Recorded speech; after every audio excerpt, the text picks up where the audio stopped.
உருளைக்கிழங்கு பச்சை பட்டாணி மசாலா ரொம்ப ஈஸியான ரெசிபி தான். டேஸ்ட்டு ரொம்பவே சூப்பராக இருக்கும். எல்லா வெரைட்டி ரைஸ் கூடயும் ரொம்ப நல்லாயிருக்கும். பேனில் எண்ணெய் சேர்த்துக்கலாம். தேங்காய் எண்ணெய் இருந்தால் ரொம்பவே நல்லாயிருக்கும். அது கூட 1 டீஸ்பூன் அளவுக்கு சோம்பு, நல்லா பொரிஞ்ச வாசனை இருந்ததும் ஒரு பெரிய வெங்காயம், அது கூட கொஞ்சமாக கருவேப்பிலை சேர்த்துக்கோங்க.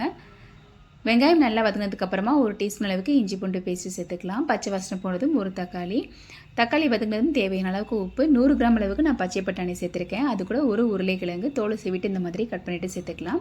நீங்கள் உருளைக்கிழங்கு இன்னும் சின்னதாக கூட கட் பண்ணிவிட்டு சேர்த்துக்கலாம். இப்போ உருளைக்கிழங்கு பச்சை பட்டாணி நல்லா அது கூட வதங்கினதுக்கப்புறமா 1 டீஸ்பூன் மிளகாய்த்தூள், 1 டீஸ்பூன் மல்லித்தூள், 1/2 டீஸ்பூன் அளவுக்கு சோம்புத்தூள் சேர்த்துக்கலாம்.